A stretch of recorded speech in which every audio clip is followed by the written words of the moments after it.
Fala pessoal, tudo bem? Papo de Salão no ar novamente e hoje temos essa presença maravilhosa do Pai Air para nos esclarecer, desmistificar muita coisa sobre a Umbanda.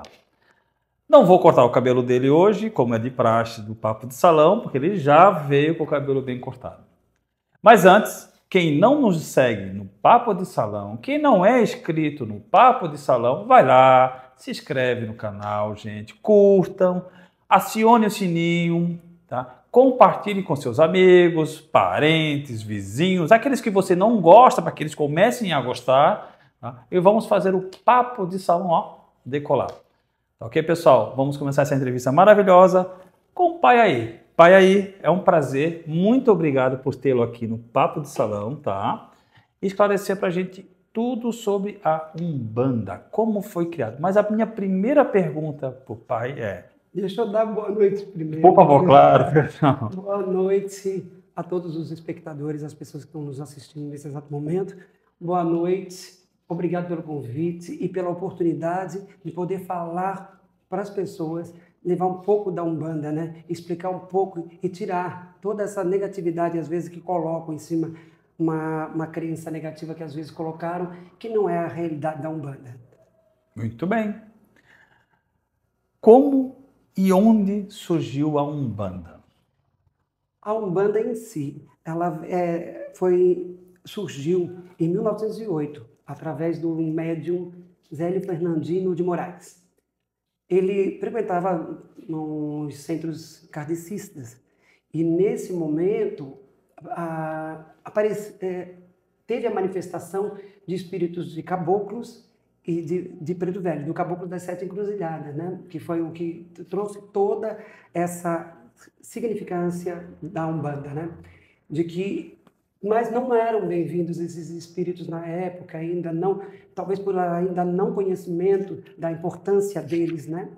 E não jamais falando mal de forma alguma do espiritismo, mas sim por causa que naquela época não se via bem essa forma de manifestação de espíritos, né? Pelo kardecismo. Pelo kardecismo. Não era bem visto. Hoje nós temos uma outra realidade, né? O kardecismo entende os espíritos da Umbanda e entendem a importância da Umbanda. Então o Caboclo das Sete Encruzilhadas se manifestou no médium Zélio. E ele veio e disse, a partir de hoje eu trarei a Umbanda, uma nova religião que ouvirá a todos os espíritos, onde todos os espíritos poderão se manifestar. E ouvirá todos os humildes, e falará a todos os humildes, e levará a caridade. Então, um dos fundamentos principais da Umbanda é a caridade. A Umbanda ela tem fundamentos. A caridade, o bem, que às vezes as pessoas podem achar que a coisa se perdeu um pouco ao longo do tempo, mas os fundamentos são obrigados a continuar. A caridade, o bem, a humildade, são padrões e pilares da Umbanda. E eles têm que ser mantidos. Mas, antes dessa manifestação do Zélio, através do Caboclo, aliás, a manifestação do Caboclo das Sete Encruzilhadas, através do médium Zélio, antes já tinham registros da macumba carioca, que já existia. E o sincretismo mesmo, dentro da Umbanda que hoje existe, que sempre existiu desde o seu início, que a parte católica surge lá na época da escravidão, onde os negros não poderiam, né, adorar os seus orixás, né, não poderiam adorar, então eles começaram com o sincretismo. Então, a Inhansã passou a ser Santa Bárbara no altar, assim, ou reverenciada, porque eles como não poderia ser adorado os seus deuses, então começaram a encontrar dentro do catolicismo, né, que era, de certa forma, impingido, os semelhantes, né? Então, Inhansã, Santa Bárbara, Nossa Senhora da Conceição, Oxum, Nossa Senhora da Conceição, Ogum, São Jorge. Então, foi tendo o sincretismo católico já naquela época da escravidão. Mas eles tinham, desculpa cortar, mas eles tinham sua história. Por exemplo, São Jorge também tem até, inclusive, saiu um filme agora sobre São Jorge, eu quero assistir esse filme. eles tinham a sua história, né? Contada pela Igreja Católica. Sim. Não é basicamente a mesma história que vem da Na Umbanda? verdade, ela vem trazendo um sincretismo muito grande junto ao catolicismo. E ela vem trazendo também, é o conjunto das leis divinas, a Umbanda. A Umbanda vem trazendo também a pagelança, os índios, né? Vem trazendo elementos kardecistas, né? Porque o próprio Zélio era, né, adepto. Então, ela vem trazendo um pouco de outras religiões, um pouco e fundamentos de outras religiões, e acaba se tornando a Umbanda. A Umbanda ela é muito ampla, ela é muito aberta, ela agrega muita coisa. Tanto é que é uma das poucas religiões que, na verdade, hoje a gente pode dizer que não existem preconceitos dentro da Umbanda. Não existe preconceitos de cor, não existe preconceito de sexualidade. Então, a Umbanda, ela agrega, ela sempre foi agregante dentro da sua concepção, desde o princípio. Então, alguns pilares da Umbanda nunca podem se perder, tem que ser mantidos. Onde está a fé, a caridade, o amor. E isso, tudo que for diferente disso, o bem, e tudo que for diferente disso não pode ser conceituado como, colocado como Umbanda. Não tem como colocar. Então, os primórdios da Umbanda vem trazendo ali, através desse médium, Zélio Fernandino de Moraes, que no dia 15 de novembro, que hoje é o dia da Umbanda, né? Tem problema, não tem problema. Como o dia da Umbanda. Sim. Por causa da primeira manifestação, né? Dia 15 de novembro. E isso em 1908, então foi o advento, né? A chegada, foi considerada a chegada da Umbanda, que o Caboclo das Sete Encruzilhadas trouxe toda essa premissa do que seria a Umbanda.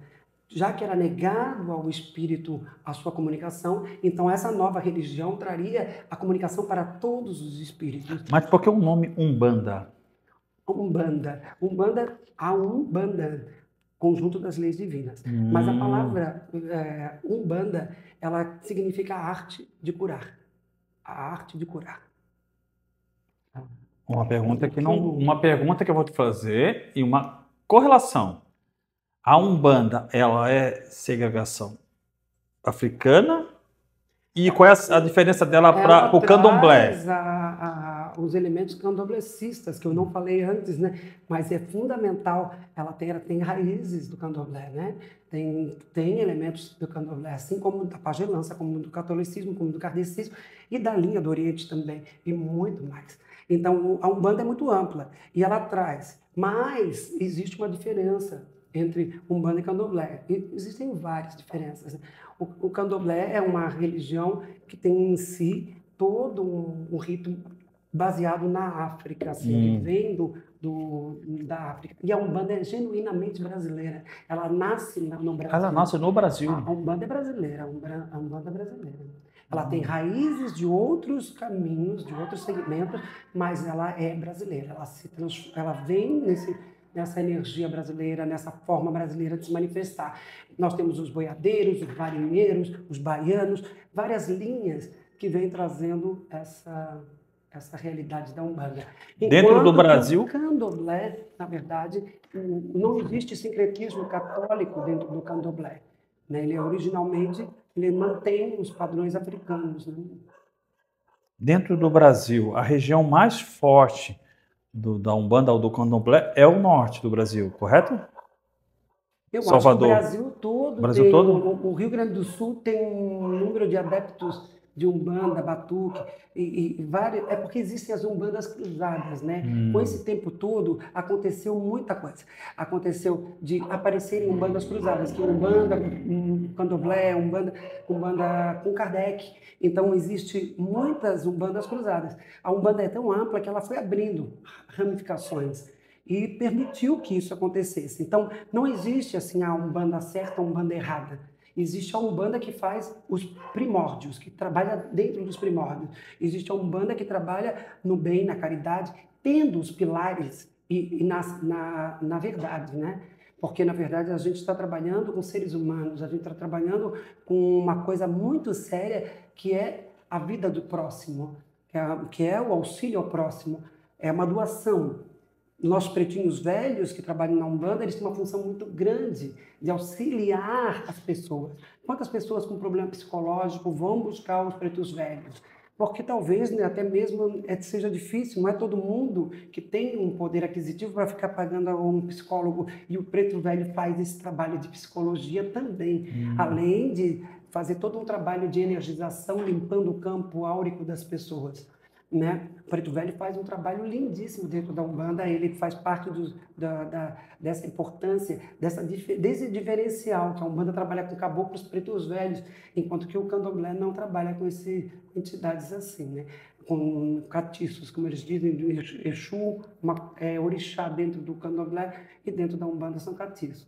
Então, nós temos assim uma importância muito grande, tanto de caboclos pretos velhos. Os caboclos trabalham muito na saúde das pessoas.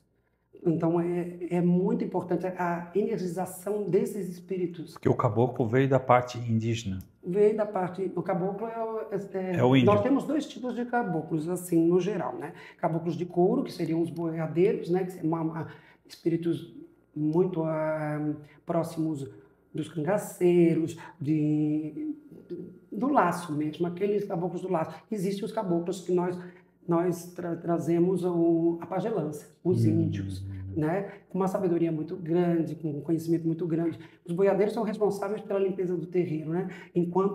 Da limpeza energética do terreiro, enquanto que os nossos caboclos, eles são responsáveis pelo auxílio à saúde das pessoas, energizações, limpezas espirituais. Na verdade, muita gente precisa de limpezas espirituais. Nós estamos num mundo de muita densidade, muita energia, onde as pessoas não percebem o quanto é necessário renovar essa energia. Sim. E nos orixás, o que nós temos? Nós temos a força da natureza. Nós temos Iemanjá, que é o próprio mar. Nós temos o Oxóssi, que é a própria mata. Nós temos o Xangô, que é a força das pedreiras. Ogum, a força dos minérios. Então, nós temos a energia dos orixás atuando, né, sobre as pessoas, auxiliando de uma forma de limpeza na própria natureza. A religião de Umbanda, ela tem como culto a natureza. A natureza sempre é reverenciada. Então, é uma religião que as pessoas, às vezes, não entenderam bem como funciona. As pessoas, às vezes, elas mentalizam uma coisa e é o que ouvem, né? Aquela verdadeira propaganda negativa que vai de boca em boca. Isso. Que aquele trabalho na encruzilhada é do mal e aquilo... Não, eu queria chegar nesse ponto aí da encruzilhada. Mas eu digo que chega a ser errôneo, né? É errôneo mesmo. Porque, na verdade, tem trabalhos que não são para o mal, são para ajudar pessoas. E o trabalho da Umbanda mesmo é sempre para o bem. Existem outras coisas que não podem ser consideradas Umbanda, não pode ser colocadas tudo no mesmo prato, né? Não dá para dizer que isso é Umbanda. A pessoa vai lá e faz um trabalho negativo, né? Isso não é Umbanda, isso não está nos primórdios da Umbanda, não está na raiz da Umbanda, não foi colocado para nós essa... Tem terreiro que aceita esses trabalhos? Existe de tudo. Assim como, vamos até usar a igreja evangélica, todo mundo é intolerante. Pai, para tomar uma água, fica à vontade. Todo mundo é intolerante? Não, nem todo mundo é intolerante. Existem pessoas maravilhosas dentro, eu assisto inclusive, porque dentro da Umbanda a gente não tem problema, a gente não tem preconceito, a gente não cria briga, não. Então, quer dizer, dentro da Umbanda a gente vê que o evangélico tem o seu papel dentro da sociedade, o católico tem o seu papel dentro da sociedade. É muito mais o preconceito para o nosso lado, que a gente tem que estar sempre se defendendo, do que do nosso lado para o outro. Então, o respeito às religiões faz parte da Umbanda.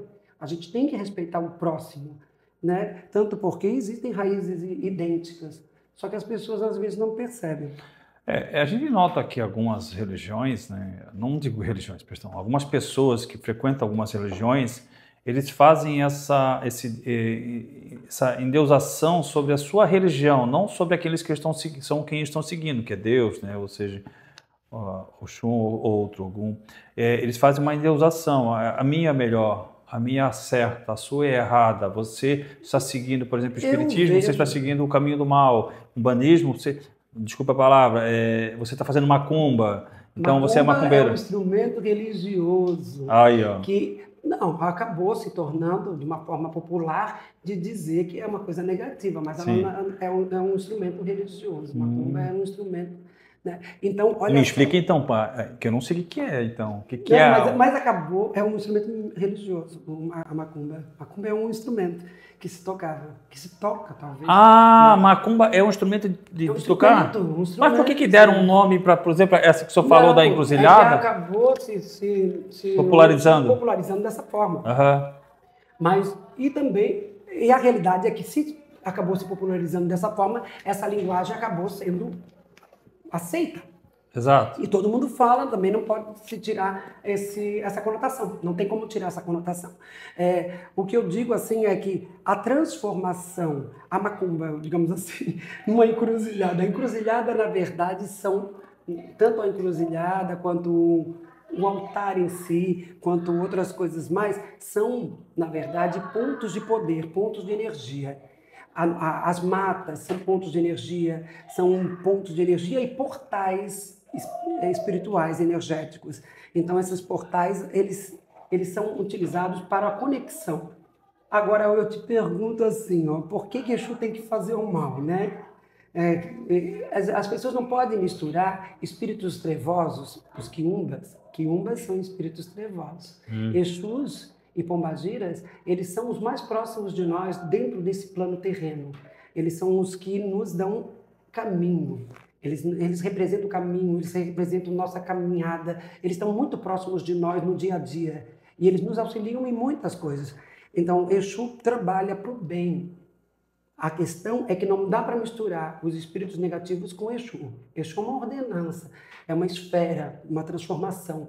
Então, as pessoas que têm assim, um caminho junto a Exu, eles pedem o quê? Trabalho, caminho, que venham os caminhos prósperos para nós, que possam vir.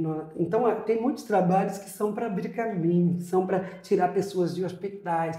Então, não digo, a questão é que tem pessoas, como em todas as religiões, que são do mal. Existem gente do bem e gente do mal, em qualquer religião, em qualquer religião. Então, Em qualquer religião, qualquer profissão, qualquer situação. É o ser humano, É né? o ser humano. Exatamente. Você alimenta aquilo que você traz dentro de você. Não adianta você estar numa igreja evangélica ou numa católica e estar desejando mal para os outros, estar falando mal para as pessoas. Reparando a roupa, o status financeiro daquela pessoa. Isso, para quê? Você está ali para quê? Qual a tua função dentro de um templo religioso? Buscar Deus, né? É sempre buscar a Deus. E dentro da Umbanda existe Deus. Existe Deus, existe Olorum, Deus para nós. Oxalá, Jesus Cristo, que às vezes as pessoas não entendem, que nós temos Jesus Cristo. Então Jesus não Com certeza eu estou vendo, porque o senhor está com o crucifixo no seu cordão e tem um crucifixo aqui no seu brinco. Então, não, com certeza tem. Cristo é da Umbanda, é nosso também, mas Cristo é de todos. Então, de todos que buscarem a Cristo, tem várias vertentes, tem vários caminhos. Uma montanha não tem um lado só. Então, a casa de meu pai é constituída de vários lares, né? Isso está na Bíblia. É uma realidade. É uma realidade. Isso é bíblico. Nós não temos julgamentos, né? Então a gente foge dos julgamentos. Assim como no nosso, a prostituta pode entrar dentro do nosso templo para fazer a sua oração. O rico, o pobre, o amarelo. Porque Cristo mesmo disse: quem não tem nenhum pecado que atire a primeira pedra. Então, as pombagiras, elas auxiliam muito as mulheres. Elas dão empoderamento para as mulheres. As pombagiras trazem a força que as mulheres foram muitas vezes podadas durante a história. E por que é mal visto a pombagira? Não deveria ser, porque ela representa a sensualidade feminina, ela representa a beleza feminina. Então, eu acho que as pessoas associaram muito tanto Exu quanto Pombagira a figura demoníaca, do mal, do diabo, que na verdade que não foi é uma crença criada, né? É uma crença criada. É uma crença criada porque eles são próximos a nós.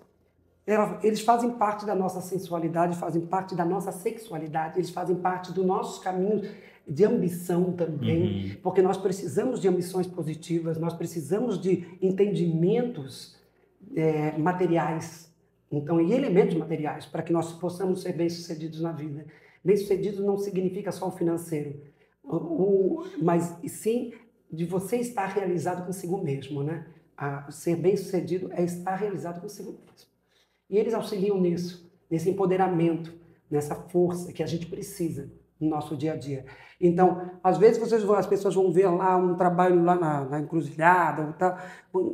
Não é, aquilo ali não pode representar a Umbanda dessa forma. Tanto porque a Umbanda é um culto onde se preserva a natureza. A Umbanda preserva a natureza, ela se preocupa com a natureza. Mas tem pessoas que vão buscar para fazer o mal.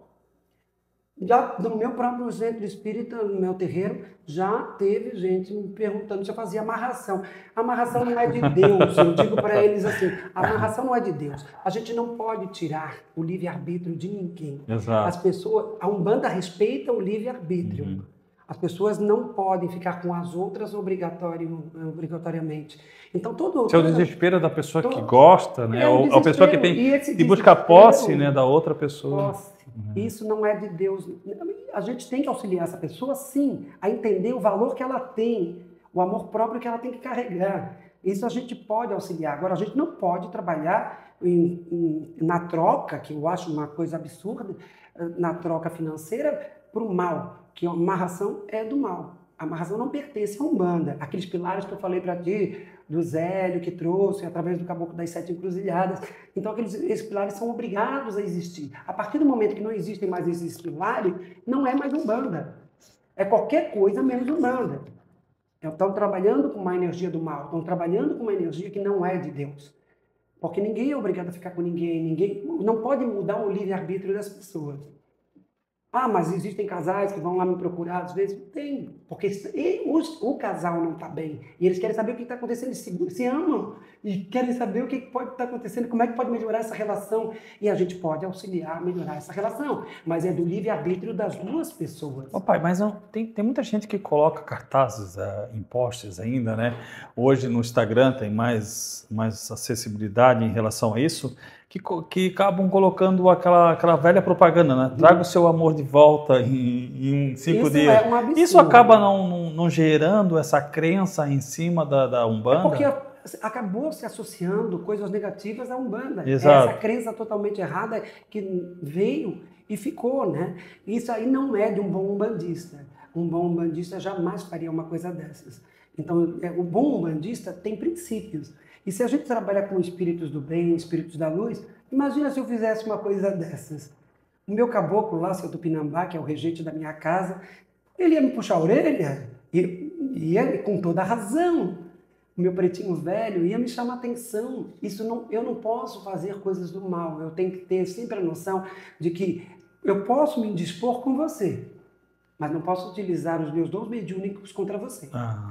Então eu tenho que ter isso é uma concepção importante para todo dirigente, para toda pessoa. É a mesma coisa que você soubesse lutar judô e você vai brigar com uma pessoa que não tem nenhuma. Olha só, olha que coincidência. E aí você vai machucar aquela exatamente. pessoa e vai vencer a luta, tudo bem, mas isso é o que é uma covardia. Isso não é aceito pelos próprios mestres dentro. Exatamente. Então a mesma coisa acontece dentro da Umbanda. Nós não podemos utilizar do seu artifício, do nosso dom mediúnico para nosso benefício próprio. Nós não podemos utilizar dessa força mediúnica para prejudicar outros só porque houve uma rusga, alguma coisa assim. Nós temos que agir com toda cabeça, com toda a seriedade, com todo amor. Então isso se remete exato. Isso se remete a pessoas que buscam através da Umbanda, vamos dizer, alguns que se dizem mediúnicos, buscam através dela ganhar dinheiro do espiritismo, da Umbanda. E assim, o financeiro é um pecado, assim. Através da Umbanda, através da mediunidade, o pessoal tenta angariar muita coisa, entende? E não só, como em todas as religiões, a gente vê gente que fica pobre, doando tudo que tem. Então, quer dizer, isso aí é um erro gravíssimo para qualquer pessoa que trabalhe na espiritualidade. Você não pode fazer uma barganha, você não pode fazer um comércio da tua religiosidade. Na minha casa espiritual, a gente atende as pessoas, tem um dia da semana que toda segunda a gente atende, e é gratuitamente. aquele pessoal que vai lá tem que ser recebido pelos pretos velhos, pelos caboclos, pelos exus e pombageiras que dão consultas maravilhosas, tá? Mas tem todo uma, como que se diz, toda uma orientação, toda uma doutrina. E existem terreiros maravilhosos, existem pessoas que fazem um trabalho muito bonito, né? E a gente tem referências, né? Rubens Saraceni, Norberto Peixoto, referências nacionais, né? Que já escreveram livros maravilhosos, ensinam coisas maravilhosas. Alexandre Comino, muita gente boa dentro, Flávia Pinto, mãe Flávia Pinto, existe muita gente boa dentro da Umbanda, que estuda Umbanda, que ensina Umbanda, que leva adiante a palavra de Umbanda. Então, Umbanda é uma coisa para se estudar, não é uma coisa só para colocar alguém girando, alguém trabalhando sem nenhuma noção do que é certo e do que é errado. Então tem que levar o conhecimento às pessoas e o entendimento de que tudo é a lei da ação e da reação dentro desse universo. Então o que você faz hoje aqui, você vai receber isso de volta. E todo o mal que você projeta fica para você também. Então isso tem que entender que a lei da Umbanda não traz nada disso. Ela não ensina a fazer o mal. As pessoas é que vão buscar fazer o mal. Vão buscar o caminho mais fácil, mais rápido, que para mim não parece nem um pouco fácil nem rápido. Sabendo que existe a lei da atração, existe a lei do retorno, existe toda essa força que o que você emana é que você vai acabar recebendo. E dentro da espiritualidade não é diferente. A gente vai receber aquilo que a gente propõe, aquilo que a gente emana. Então tem que tomar cuidado. Faça o que é certo através da tua espiritualidade. Não ande mais rápido, né, do que o teu caminhar. Porque dentro da Umbanda é paulatino, cada passo é importante. Nós temos que nos preparar para o espírito, nós temos que estar num caminho de evolução para que eu possa entender o propósito do espírito. Interessante. Muito bom. Muito legal. A Umbanda é linda. Posso fazer uma pergunta? O pessoal é que às vezes estraga. Então, olha só como é interessante. A gente tem o catolicismo, né? Que ele é uma fundação vinda da parte de Roma, né? Da parte judaica. A gente tem o evangelho, que também era uma difusão do cristianismo na época. Temos a luterana, outras religiões que vêm fora do Brasil, né?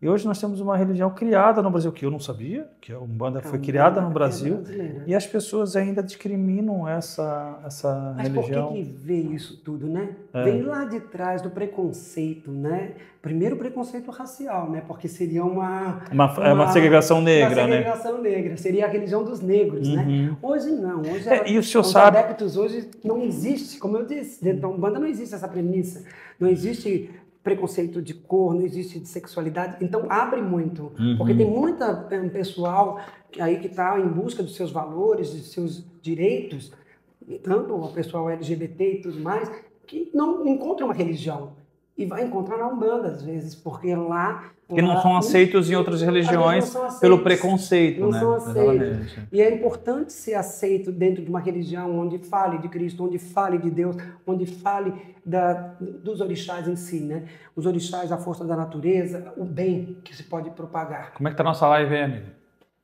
Então, 15 pessoas... E alguém? Pessoal... Vamos fazer a pergunta aqui. Aproveita que o pai está aqui para perguntar. Nossa live está aberta hoje exclusivamente para o pai aí, para vocês fazerem uma pergunta. Mas está bem legal aqui, não baixou de 15 pessoas desde o início. Só está aqui assim acompanhando. Está faltando muita gente. Ainda está faltando gente, está faltando. Vamos buscar, pessoal. E como é chato esse preconceito, né, com o ser humano. E olha como uma coisa engraçada. Então a marginalização que eu estava falando começa lá, no preconceito. E depois foi aumentando essa marginalização. É religião de negro, é religião de batuque, que esse atabaque todo que era tocado nas senzalas. Então, quer dizer, isso tudo começa a ser estereotipado. Vem o estereótipo do negativo. E essa associação com o atabaca, por quê? Porque todo mundo acha, e até então entendeu, a grande maioria, né? Que a Umbanda ela vem da senzala, da segregação negra mesmo, né? E você me falou que não tem nada a ver com isso. Tem a ver.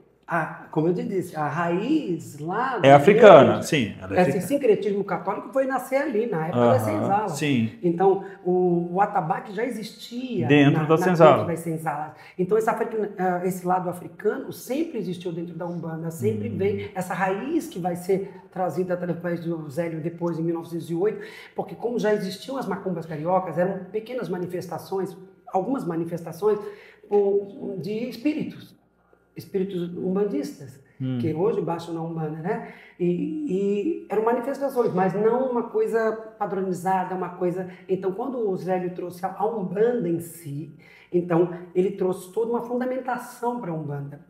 E aí começa a Umbanda. E ali ela se disseminou. Ela não só no Brasil, ela já passou para outros países, então ela se disseminou. Então ela foi longe, começou a... E teve aquele momento onde a espiritualidade era muito procurada, né? Então se tornou acabou virando uma necessidade.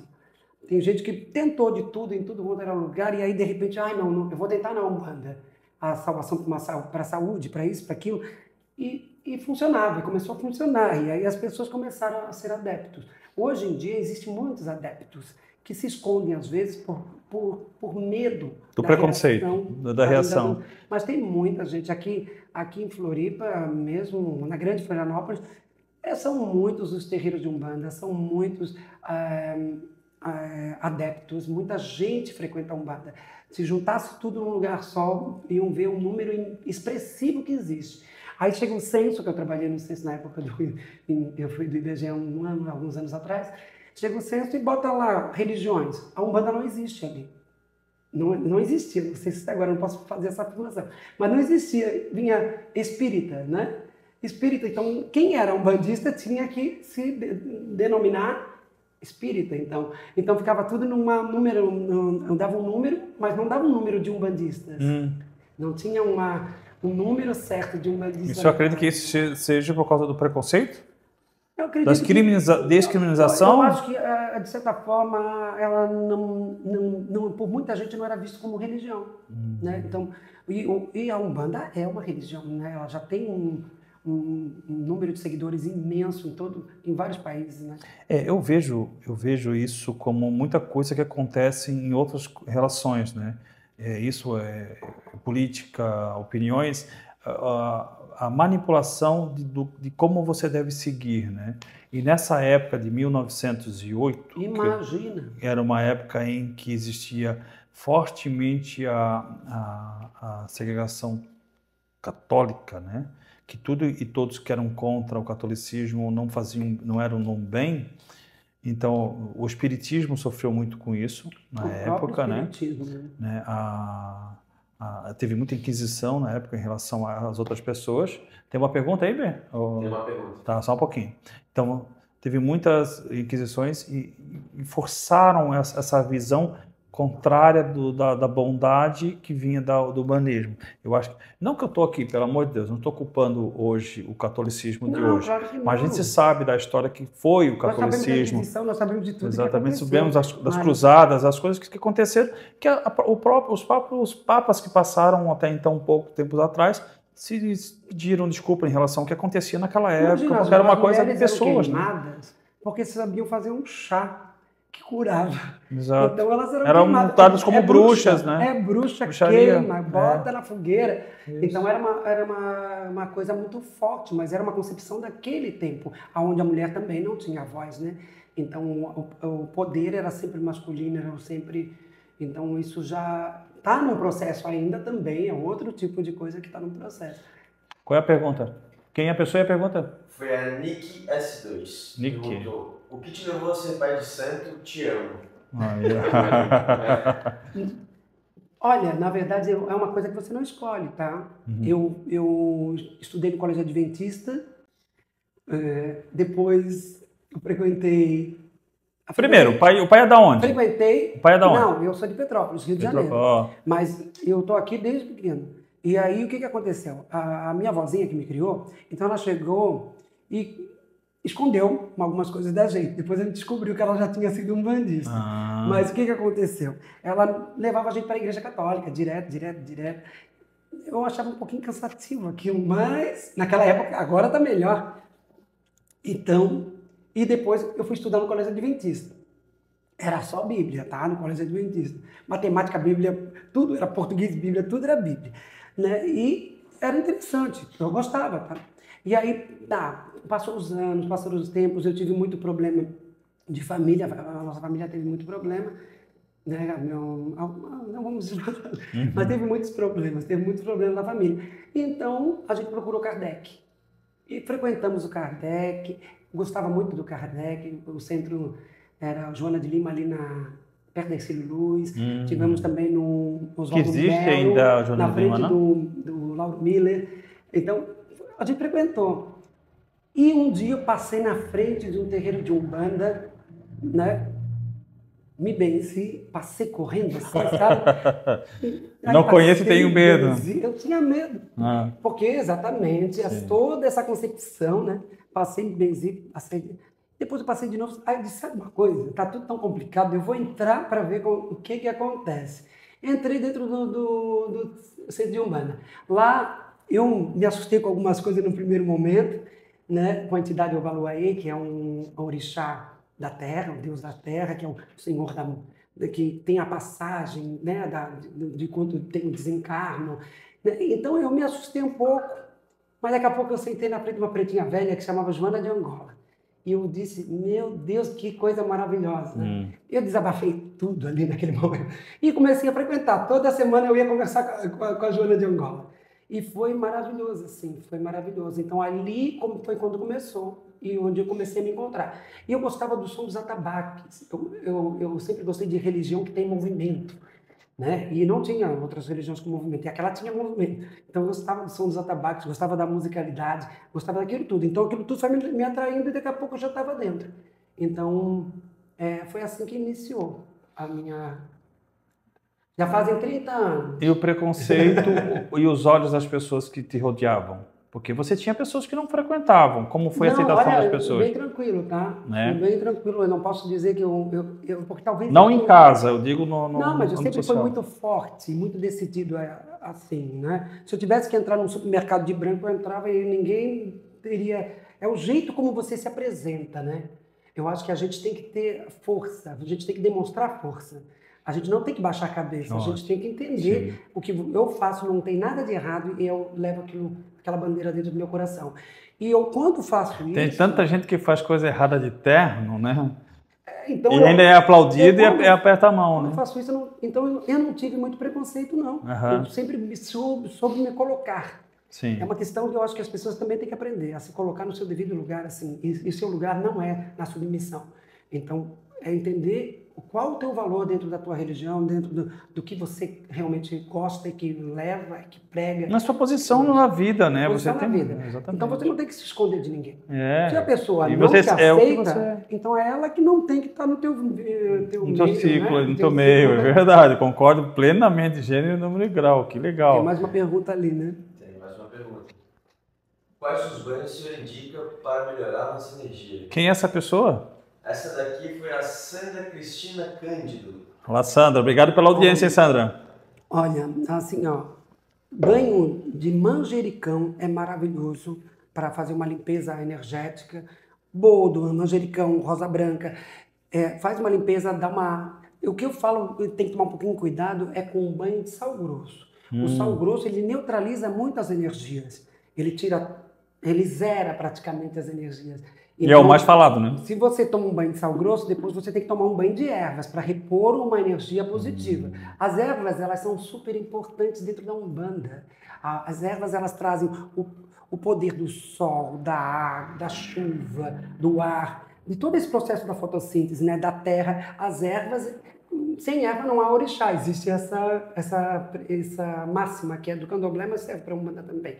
Né? Então, sem erva não há orixá. Então, a energia da erva, ela faz a limpeza. Então, o banho de manjericão é ótimo para essa limpeza, né? O banho de rosa branca, banho de boldo. São banhos... E alecrim. Alecrim também é muito poderoso. Alecrim. Agora, quer prosperidade, toma um banho de louro. Louro? Por que os imperadores de Roma usavam as coroas de louro? Então, a representatividade tem tudo a ver, né? O histórico com... Então, um banho de Se louro... eu tomar uns 3 banhos desse por dia, será que a gente consegue chegar... Não pode tomar muito banho. Não? Não exagera. Não. Porque, na verdade, existe uma energia que é necessária dentro do nosso plano. Mas tem coisas que não tem necessidade de movimentar. O excesso não. O excesso não. O excesso para nada é bom, né? Dá para fazer um coquetel. Água, não vai dá para mal. Dá para fazer um coquetel bom ali, colocar louro com alecrim, mais alguma coisa junto, que é o banho de 7 ervas, é isso? Não. Não. Já é outra coisa. Necessariamente. Não. O banho que você vai montando ali, o louro é para prosperidade, auxilia na prosperidade. O alecrim na limpeza energética, na purificação, na calmaria. O manjericão traz a calmaria, aquela coisa da felicidade, de poder trazer uma energia como essa. Então existem vários banhos, cada um determinado. Você quer quebrar uma demanda, quer vencer uma coisa negativa, toma um banho de espada de São Jorge.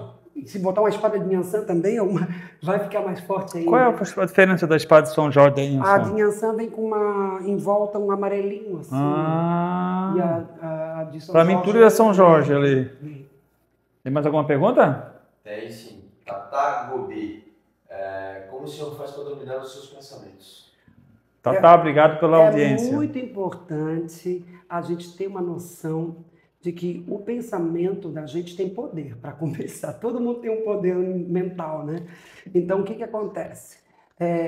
Você, não digo dominar os pensamentos, porque, na verdade, a gente nunca vai conseguir sufocar aquilo que está dentro de nós, né?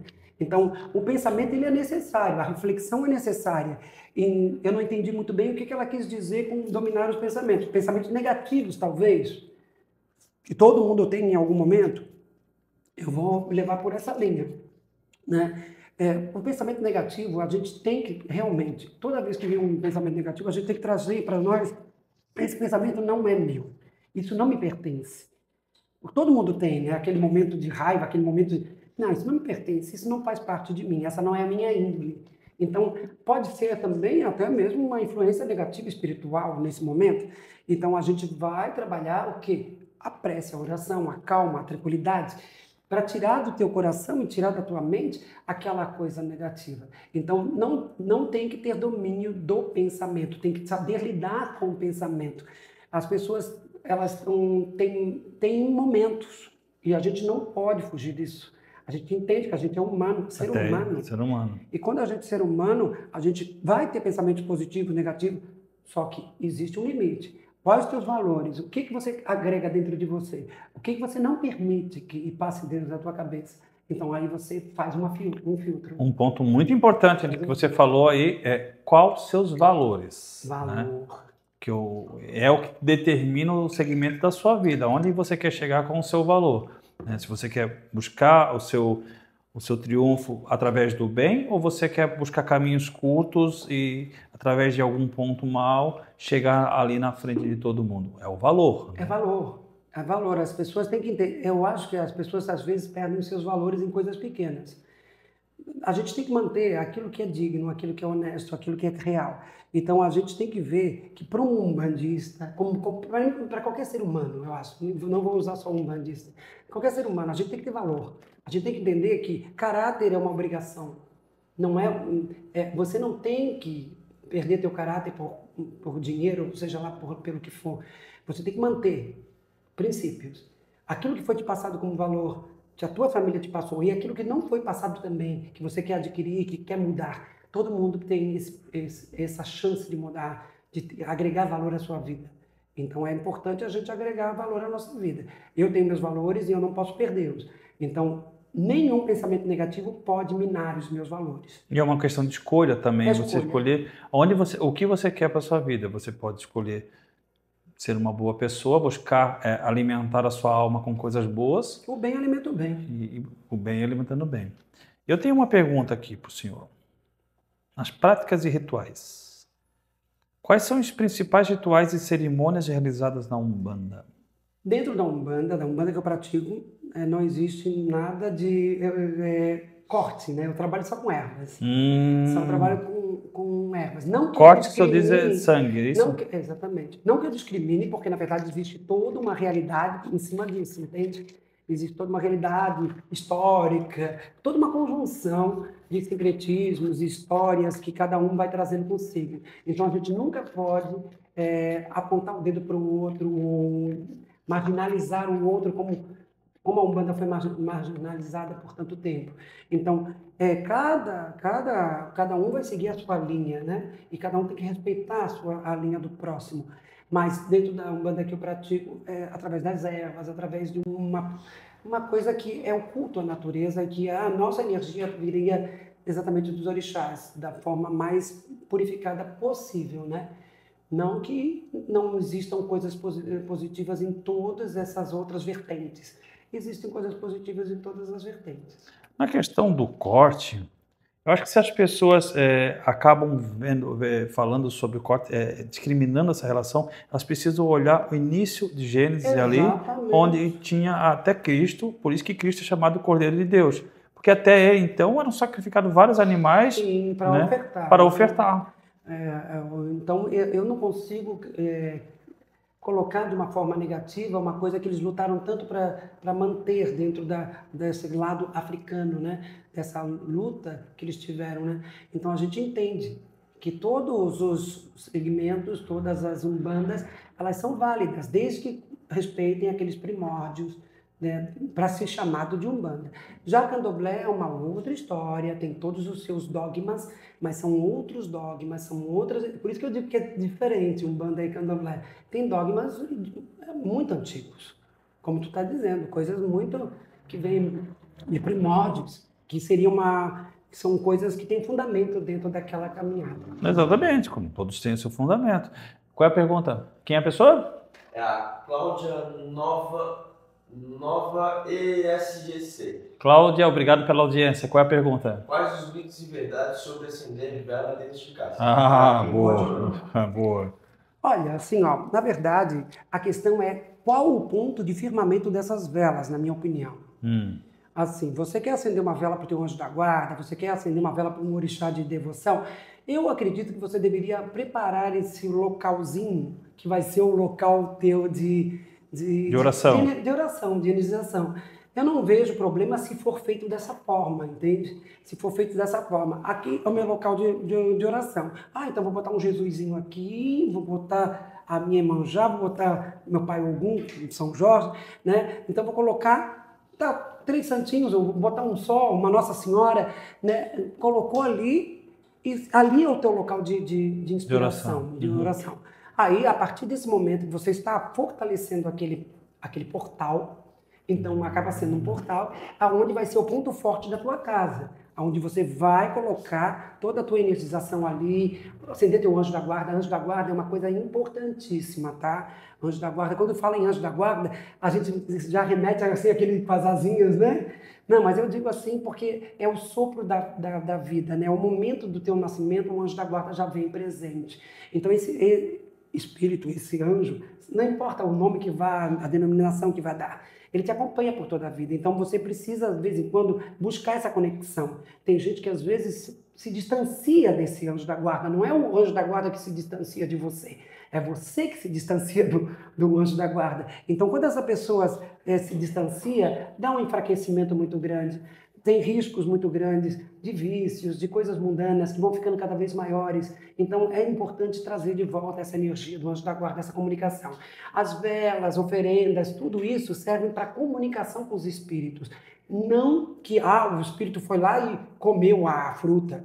Não, a energia que está fluindo, aquela tua dedicação ali, aquela forma de tu se comunicar. A pessoa, na verdade, a religião, ela serve para todos nós, para nos comunicarmos com o nosso Criador, com nossa energia. Então, a religião, ela serve muito bem para quem precisa. A religiosidade é importante para dar uma condução para a pessoa, para dar um norte para a pessoa. Já tem pessoas que espiritualidade é uma coisa muito maior, vai muito além. Tem pessoas que são muito espiritualizadas. né? Como a gente teve aí, ó, dentro da nossa história, espíritos que vieram nesse mundo que só agregaram, né? Como é que vai tirar a importância de Buda, de Chico Xavier, de Madre Teresa de Calcutá, que tem o maior, eu acho que um expoente da Igreja Católica. Vivo ainda de Valdo, que eu acho ele fantástico. Sim, também. então são espíritos muito vêm à Terra para ensinar, para mostrar. Eu falei de Buda, Dalai Lama, Gandhi. Então, esses espíritos vêm para ensinar. Então, a gente tem que estar preparado e com uma visão universal, uma visão muito mais ampla de que isso tudo é importante para nós. Essa concepção. E quando você fecha muito na religião, isso aí é espiritualidade. Quando a gente tem um olhar Amplo, exatamente. Quando as religiões, elas nos dão caminho, nos dão norte, mas às vezes elas fecham. Tu usa o cabresto somente para a religião. Às vezes fecha um pouco a visão. Tu fecha então tem que abrir a visão. Que é onde começa a abrir os preconceitos também, né? Sim, porque uma não concorda com a outra. Exato. Então, uma não concorda com a outra e acaba tendo essa diminuição do poder. Não é tanto aqui, né? Mas em outros lugares. Não respeita a outra. Não é tanto aqui, né? Mas em outros lugares a gente tem um fanatismo brutal em religião, né? Os xiitas contra os sunitas, judeus contra israelitas e assim por diante. O fanatismo não é de Deus. Não é de Deus, é do ser humano, né? Do ser humano, político, religioso, é de tudo, né? Agora, da vela, acender todos os dias é problema?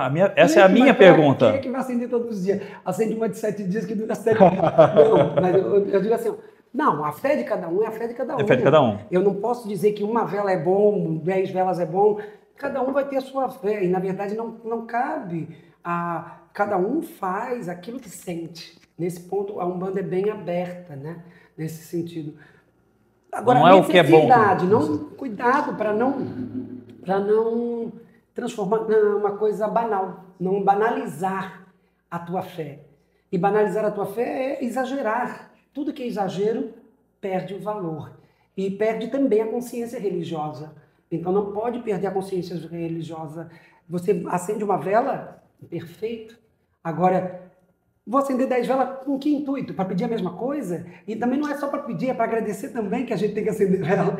Então, a vela em si é um instrumento magístico, né?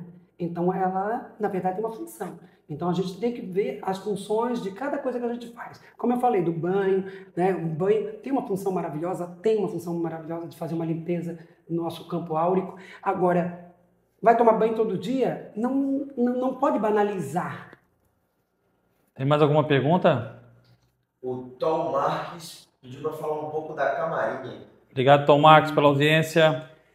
As camarinhas são formas, não é em todos os rituais de Umbanda que tem camarinha, né? Tem rituais de Umbanda que o chefe da casa chega e promove.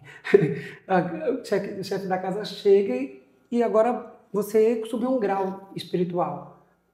As camarinhas, na verdade, elas acontecem exatamente na evolução espiritual das pessoas. Aquele que já está num grau a mais espiritual. Tem o iniciante, tem um oburi, né? E em algumas religiões 7 linhas, em outras pai pequeno e tal. Então, o que acontece? Tem que ter essa graduação. E essa graduação, o que significa? Não é para que você tenha uma vaidade de achar que você é mais do que o outro, mas que o Espírito te deu essa consagração.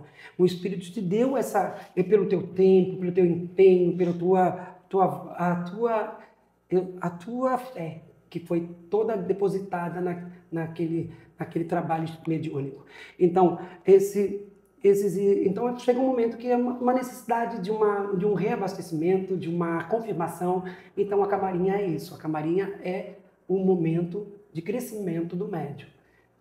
Tem que ser real, tá? Que hoje em dia a gente vê uma corrida um pouco assim dentro de algumas ritualísticas em fazer camarinha. Eu vou fazer camarinha como se fosse um deslumbre. Como se fosse um deslumbre.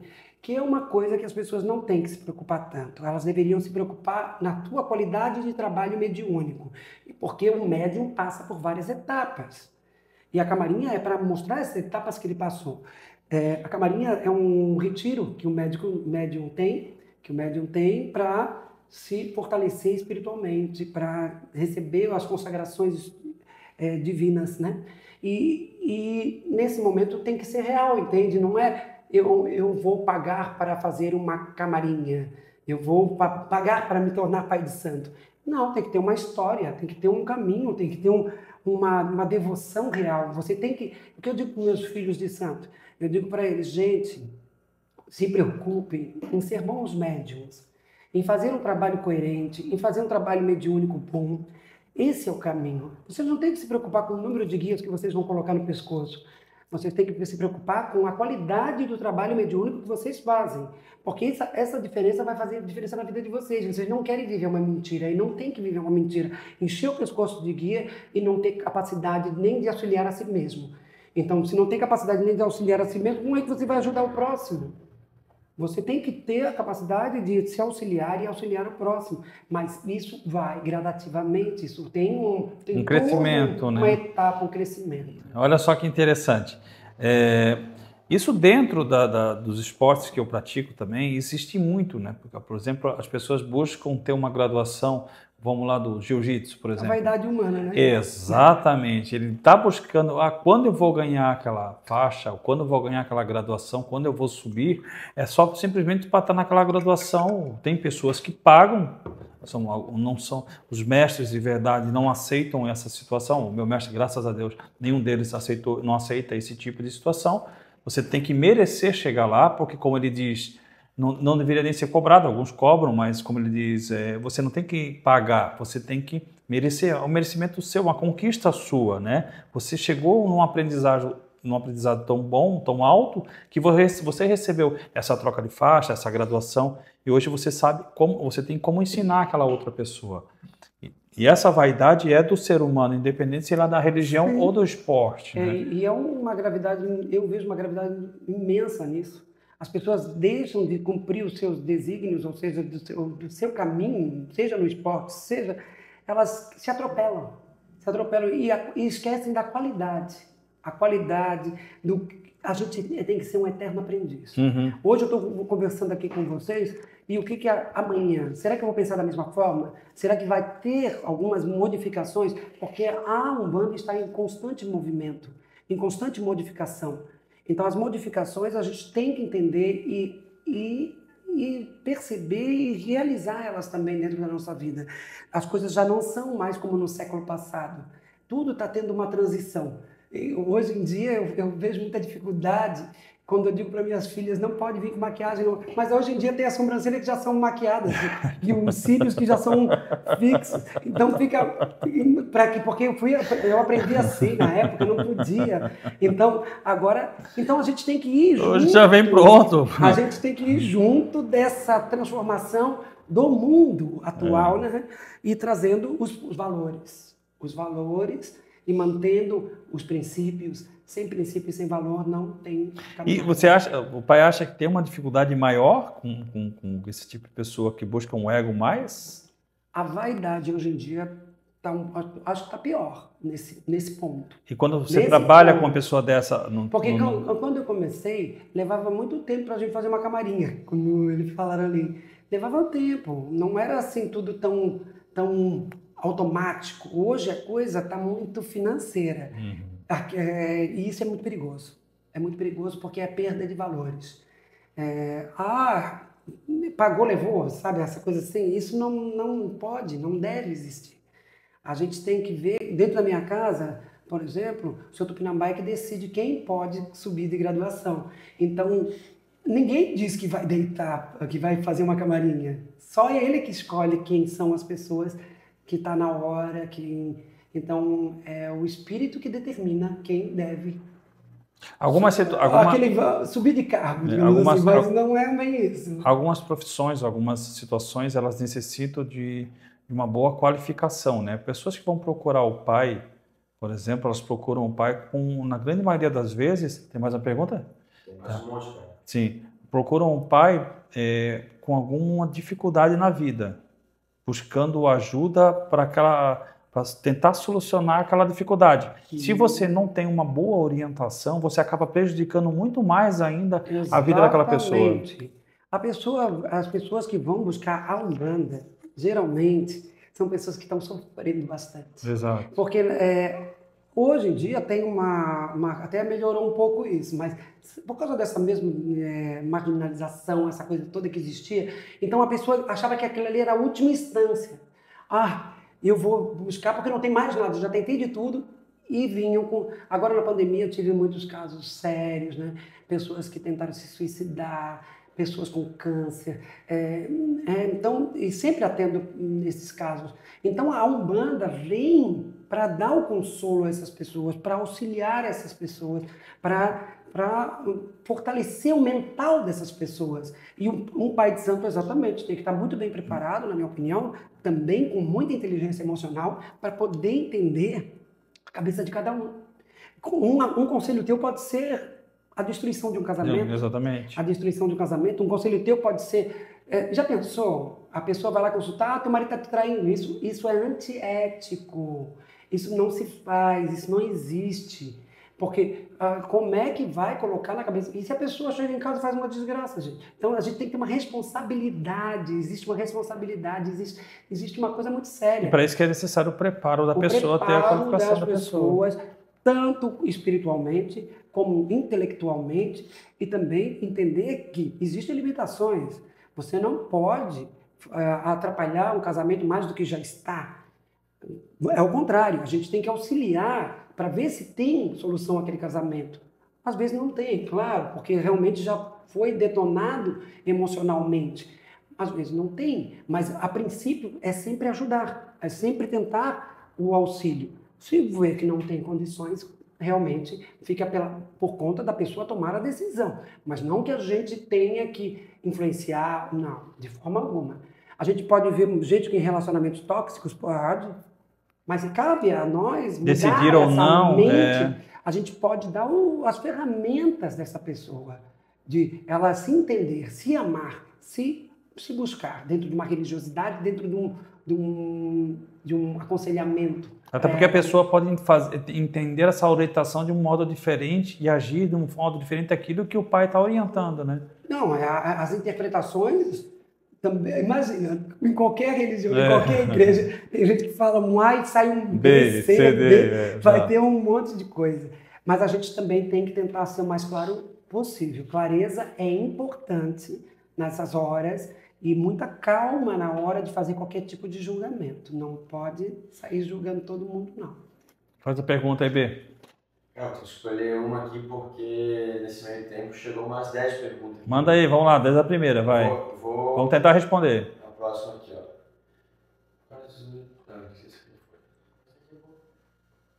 Quem mudou da Umbanda de... Pessoa? Perdão. Sandra Cristina Cândido, 5. Boa. Oi, Sandra, obrigado pela audiência. O que mudou da Umbanda de ontem para hoje? O que mudou da Umbanda de ontem para hoje, pai? Muita coisa. Muita coisa. Não, porque a Umbanda, como eu estava falando, está em... Já escolhe outra boa. Uma grande modificação que está havendo sempre dentro da Umbanda. E nós hoje trabalhamos com vertentes da Umbanda, né? Aqui em Floripa, o maior é o Almas Angola, que é a maior nação, digamos assim, de adeptos, né? Então, a Umbanda está em constante transformação. E dentro do Almas de Angola mesmo já vem mudando muita coisa sempre, né? Está sempre em inovações. Algumas positivas, outras não. A vaidade é um problema. Então, então tem que tomar cuidado. Mas dentro da Umbanda toda mesmo, as vertentes são muitas. Então, vem lá da época do Zélio, já não se faz mais a Umbanda do Zélio, imagina. Já passou por muitas Umbandas cruzadas, por muita Umbanda branca, Umbanda divina, Umbanda sagrada. Existem ramificações de Umbanda por todo o Brasil. E a Umbanda de Omolocô, existem várias Umbandas, e todas são, desde que elas mantenham os princípios de caridade, amor, fé, aqueles princípios que o Zélio trouxe, a humildade, tem que ser mantido. Se não, a partir do momento que não faz mais isso, não pode ser considerado Umbanda. E é onde todo mundo mistura. Ah, eu sou um bandista e faço mal para os outros, faço amarração. Esse não é um bandista, não adianta se denominar, não queira se denominar uma coisa que você não é. Você não tem o princípio, você não tem a base. Se você não tem a base, você não tem mais nada. Esse é um mau caráter, né? Se é a pessoa que pode não, fazer mal para outra o pessoa... que eu quero dizer é as concepções e valores que essa pessoa carrega. Uhum. Então, ela carrega dentro dela isso. É o que ela tem para oferecer. Então, a gente tem que exatamente trabalhar em cima dos nossos médiums para que eles entendam quais são os verdadeiros valores que não podem se perder. Senão você não está mais fazendo umbanda, você não está mais fazendo caridade, você não está fazendo mais o bem. Eu ouvi uma vez de um pai de santo, mais velho que eu, né? E ele disse assim, às vezes a gente faz umas coisas boas e as outras ruins e equilibra. Não. Faz umas coisas boas e umas negativas, você anulou tudo que tu fez de bom. A realidade é essa. Não existe equilíbrio assim para fazer o bem e o mal. Aí tá, tu faz um monte de coisa ruim, faz o bem, acha que está equilibrado. Está resolvido? Não, não está resolvido. Não existe isso. Eu tive sorte de ter dentro da minha vida 2 pais de santo muito velhos. Pai Evaldo, um dos mais velhos do Almas Angola, e mãe Avelina. E eles eram muito coerentes, eles eram muito corretos, eles eram uma bondade, de uma humildade que eles eram de respeito, sabe? Todo mundo respeitava eles e isso é muito bonito. Mas eles eram humildes, de conversar, de brincar, de ser um ser humano comum, às vezes, muitas vezes, dentro da religião, de uma seriedade fora do normal. Então, quem tem sorte de ter dentro da sua vida um pai de santo, mãe de santo, antigos e com respeito, Dona Cotinha também, que era da uma umbanda com quimbanda, mas seríssima. Então, quer dizer, pessoas que foram as minhas influências e fazem parte da minha raiz. E que vão ser sempre pessoas verdadeiras dentro de uma religião, que não se importavam com coisas, o que o fulano está falando, o que o fulano está dizendo. Eles levavam a fé a sério. Próxima pergunta, B. Vamos lá, a Nick S2 de novo perguntou quais são as questões que levam o orixá a escolher um médium, o que vai trabalhar. O orixá escolher o médium. Não, na verdade a gente já tem uma sintonia. Todo mundo tem uma sintonia. E essa sintonia, essa energia... Todo mundo pode trabalhar? Todo mundo é médium. Ah, é? Só que existem pessoas que têm uma mediunidade mais aguçada e outras menos. Todos podem trabalhar a sua mediunidade, de uma forma ou de outra. Alguns não de incorporação, mas... Tem alguma... Que eu escuto muito isso. Tem alguma coisa a ver com signos? Eu adoro signos. Eu adoro a astrologia, eu adoro. Isso tem alguma coisa a ver com... Eu acho que tem muito a ver com a gente, né? Tá. Mas um jogo que possa ver na astrologia... tem um que diz assim, o taurino é mais isso, o virginiano é aquele... Mas isso tem muito a ver. Tem? Porque dentro do orixá, o que a gente percebe dentro do orixá? Ela perguntou sobre mas o orixá escolheu a gente. Nós temos eu acho que o orixá já vem de uma certa forma determinado para nós. E nós temos aquilo que tu falou, de que o taurino é mais, por exemplo, o canceriano é mais emocional, peixes é emocional, sagitário é mais aventureiro. O que combina com o orixá, né? Eu sou sagitariano. Combina com o meu pai Ogum, né? Que é aventureiro, com São Jorge, essa coisa. E tem a ver um pouco as nossas características. Então, de certa forma, existe a umbanda astrológica, tá? Eles já foram mais além em estudos que hoje em dia existe a umbanda astrológica. Então, o orixá, ele vai encontrar essa sintonia no médium. O que aquele médium tem a ver com essa energia, com essa característica? Aquele que é mais justo, vai encontrar em Xangô a força, né? Aquele que é mais guerreiro, vai encontrar em Ogum. Aquele que é mais meigo, vai encontrar, às vezes, na Iemanjá, mais família, né? Nas famílias, Iemanjá. E assim vai, a sabedoria de Nanã. Cada orixá tem uma que vai combinar com o seu médium. Tem que combinar com o seu médium. E como é que a pessoa descobre isso? Tem o jogo de búzios, tem o jogo... Jogo de cartas também mostra, tá?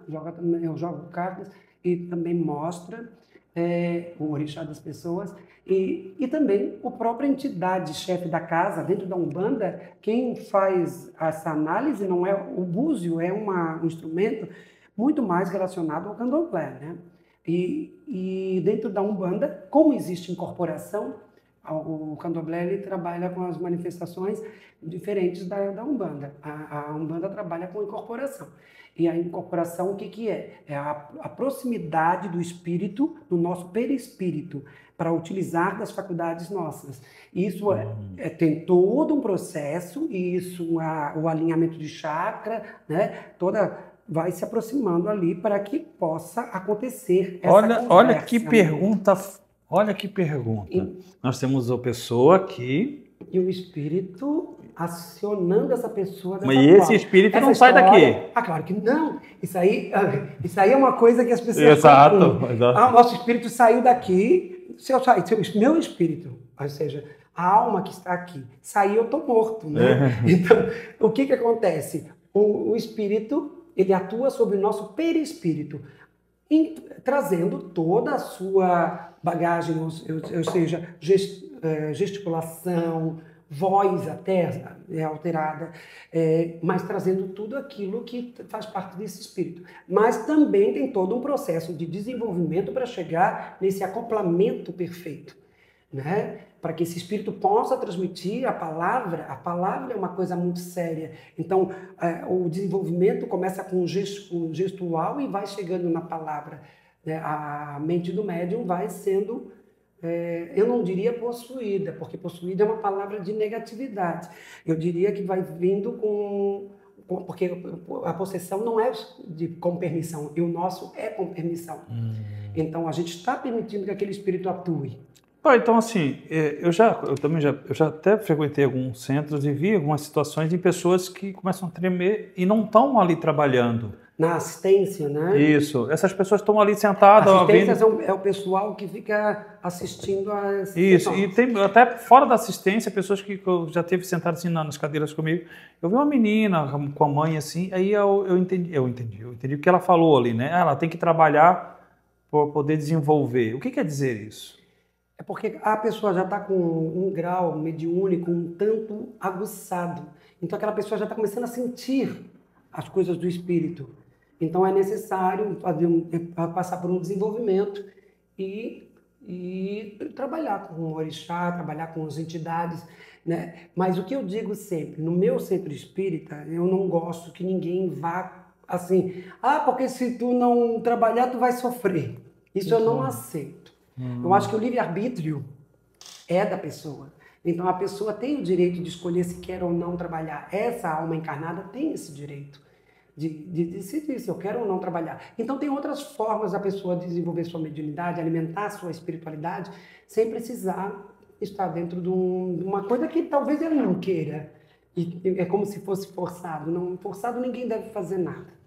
Deve fazer com o coração chega e diz, não, eu sei que eu gosto dessa religião, eu quero fazer parte, eu quero incorporar, quero trabalhar. Então aí é a liberdade da pessoa de poder escolher. Só mais 2 perguntas, tá? Vamos lá. Vamos lá. Cláudia Nova SGC, de novo. Oi, Cláudia. Qual outra forma de se ajudar na Umbanda quando não se é médium de desenvolvimento? Mas se sente muita vontade de estar lá e não só na assistência. Mas acho que foi com o pai. Sim, mas eu falei, mas eu vou retocar ali, né? Porque, na verdade, assim, tem pessoas que não são médium de incorporação. Então, eles auxiliam sendo cambones, né? Que são aqueles que servem os orixás, ou então ogãs, que tocam para os orixás. Então, tem pessoas que acabam buscando outras formas. E, assim, até o pessoal que está na assistência ajuda bastante só em estar ali mentalizando, pensando e recebendo as bênçãos. Mas a forma é estar em conexão e aprender a lidar com a sua espiritualidade mesmo fora da religião propriamente dita. Porque eu digo assim, os adeptos da Umbanda não são só aqueles que estão dentro do salão recebendo entidades. Adeptos da Umbanda são todos aqueles que gostam da Umbanda, que vão à Umbanda, que comungam dessa religião. Então são todos adeptos. E é verídico essa situação em que quando a pessoa está trabalhando, recebendo, ela é sugada praticamente a energia da pessoa, ela sai dali muito cansada E ao longo da sua vida, ela vai sentindo isso? Não tem um desgaste, tem uma reenergização. Agora, a questão é que existem, por exemplo, um caboclo, né? Caboclos são espíritos muito fortes, intensos dentro de uma energia. Então, às vezes, a gente volta de uma forma mais cansada, digamos assim. Mas logo se restabelece a energia. Aí, na verdade, os espíritos do bem só trazem... Preto velho, no meu caso, cada pessoa vai ter é um espírito que para mim é leve. Então ele acaba me deixando muito bem. Né? E existem pretos velhos que baixam na mesa kardecista, então eles vêm com uma doutrina fantástica, uma sabedoria imensa e trazem aquela coisa bonita. Né? Então, não só por causa do kardecismo, mas também dentro da própria Umbanda sempre existiram pretos velhos de muito esclarecimento, de muita luz.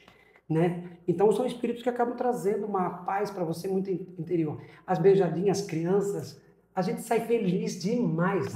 Tem das crianças, já tem vi diferença nas incorporações, é isso que tem. Nas incorporações tem diferença.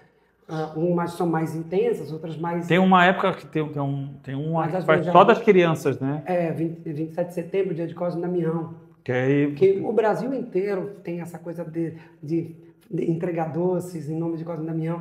3 santos que têm um poder muito grande dentro do Brasil, da cultura brasileira. Olha só, eu sempre digo, a nossa cultura brasileira tem que dar mais valor a isso. Nós temos aqui uma coisa linda que é a mitologia africana, né? que é trazer todo esse conhecimento. Então, por que a gente estuda a mitologia grega, a mitologia egípcia, e nós não estudamos a nossa própria raiz, digamos assim? Que é uma raiz muito bonita, né? Por sinal, né? Porque assim, lá na mitologia grega nós temos Afrodite. Aqui nós temos Oxum, a deusa do amor. Então, lá tem o deus da guerra, não lembro agora quem era o deus da guerra. Não vou lembrar. Ares. Deus da guerra. No nosso tem Ogum, que é Deus da guerra. Então, quer dizer, sempre vai ter a deusa da sabedoria, Atenas, aí nós vamos ter a Nanã, a sabedoria. Então, quer dizer, tem coisas paralelas, mas por que não se fala da mitologia africana? Mas o McDonald's ele é melhor do que o hambúrguer do amigo da esquina. Então, é uma busca que o pessoal tem que ter. E essa coisa...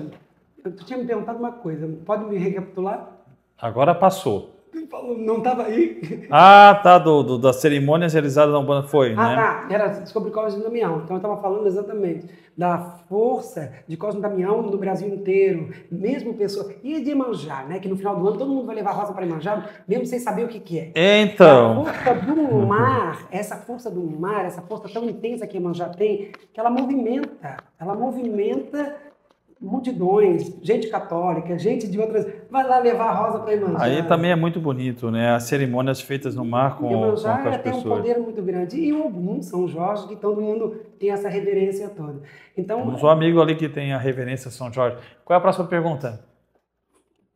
É do Jonas Rodrigo Cândido. Obrigado, Jonas, pela audiência. Qual o fundamento e porquê dos médios usarem guias escolares? Opa.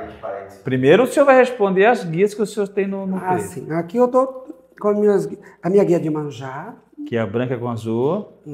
Guia de São Jorge Ogum. Iemanjá, Nossa Senhora dos Navegantes. Em alguns lugares do Brasil, Nossa Senhora da Glória. Né? Porque tem modificação de santo de região para região. Região. E essa aqui é a guia de pai de santo, né? De babá. Então ela traz todos os orixás. Esse só pai de santo pode usar? Só pai de santo pode. Eu estou com 17 anos de pai de santo. 17? 17 anos de pai de santo. Olha, eu já diria que no meu esporte você seria quase um coral. É um faixa preta com 4 negrinhos.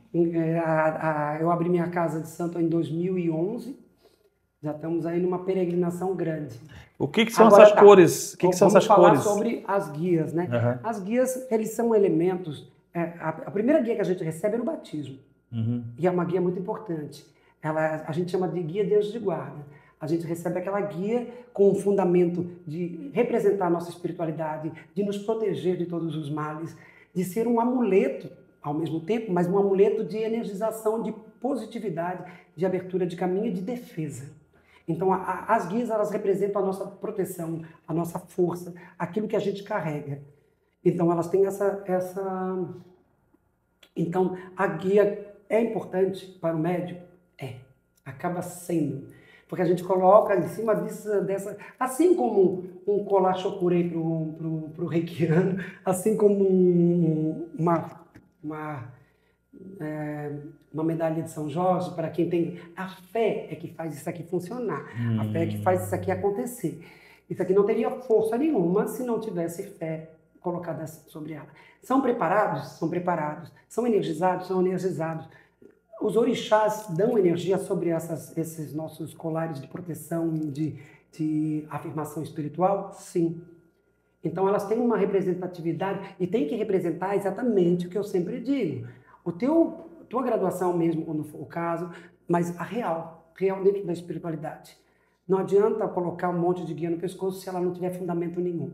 O fundamento dela tem que estar na tua proteção, na tua energização, na tua fé. Aquilo que você colocou em cima dela. Então, os colares, guias, têm essa função. E uma das guias mais importantes é a de anjo de guarda, que é a que você recebe no momento do seu batismo. O batismo na Umbanda é lindo, hein? É lindo. É na cachoeira e a gente solta um pombinho, representando a nossa liberdade espiritual. A gente coloca uma bandeja de frutas e é muito bonito. É um batismo bonito. Que legal. Dá para fazer mais uma? Vamos ver aqui, vamos ver. Acho que tem mais uma aqui sim. Aqui, eu acho que eu já tinha até falado isso antes, mas é uma pergunta da Nika S2, mais uma. É verdade que sua entidade te acompanha desde que você nasce? Eu acredito que quem nos acompanha desde o nascimento é o nosso anjo da guarda. E eu acredito que alguns orixás nos determinam, assim, já estão determinados para nós. Eu acho que tudo que vem de Deus, eu acho que tem um propósito para nós. Eu acredito que tu tem um orixá junto contigo. Talvez você não saiba e talvez nunca vá saber, mas vai ter aquela proteção. O Exu, que como eu disse, o Exu para os homens é muito importante, a pombagira para as mulheres é muito importante. Eles vêm assinalar o lado sexual de cada um. Então, não sem essa coisa da sexualidade, porque pode também homens ter muito mais força da pombagira, digamos assim, né? Pode ter muito mais força da pombagira em alguns homens ou vice-versa, mas que aquela entidade, ela vai se manifestar, ela vai ter a energia dela a partir do momento da tua puberdade ali, já começa uma certa influência. E cada coisa tem sua importância. Agora uma pergunta minha. Pai, existe, dentro da Umbanda, as pessoas procuram tentar resolver os seus problemas pessoais, amorosos e tal, e na grande parte procuram para um encontro com o espiritismo, né? com o espírito, conhecer essa parte espiritual. Existe hoje temáticas e atos que são utilizados de ervas e outros segmentos para buscar esse caminho. O principal caminho para qualquer ser humano, para qualquer religiosidade, na minha opinião, é o ser humano trabalhar dentro de si. Primeira coisa, a pessoa tem que entender. Eu estou buscando um caminho, eu estou buscando uma modificação na minha vida, então eu começo por mim. Claro que as ervas vão auxiliar, como eu estou dizendo, porque elas dão uma energizada, uma limpada no nosso plano áurico, né? Então é necessário, às vezes para uns são necessários, um descarrego é importante para alguém. Eu já tive vários casos que pessoas estavam doentes de tanta energia negativa. Então, é necessário um descarrego, uma limpeza, um ebó, tirar aquela energia que está atrapalhando e para a pessoa poder seguir. Mas não uso de um psicoativo para chegar Não, assim, ó, nós, dentro da Umbanda, não devemos usar nada que altere as nossas funções, né? Que psicoativos não é o caminho correto. Não, a Umbanda em si, ela vem de um desenvolvimento mediúnico, onde os portais são abertos gradativamente e não pode utilizar de narcóticos, nada que possa, nem bebida alcoólica, que possa abrir esse campo de uma forma abrupta.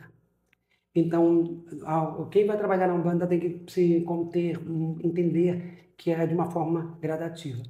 E aí pode me perguntar, mas os Exus Pombagira não utilizam a bebida? Utilizam a bebida como instrumento de trabalho e é o correto.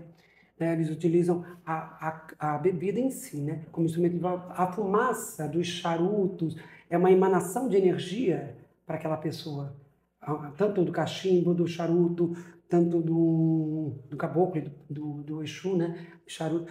É uma emanação de energia. Através dali está sendo feita uma limpeza astral. E a bebida para Exu é um combustível, é uma forma de trabalho. Ele trabalha naquela energia, porque ele está ligado a todos os nossos vícios mundanos, ao nosso mundo, a parte mundana. Mas não pode ser visto como uma coisa negativa, como às vezes o pessoal coloca. Como ele foi colocado. Agora uma pergunta, não vou falar o nome da pessoa porque ele vai ficar bravo comigo. Comer e beber de comida de encruzilhada faz mal? Olha, se a pessoa estiver passando fome, for lá comer alguma coisa na encruzilhada, será que esse Exu vai ficar zangado com essa pessoa?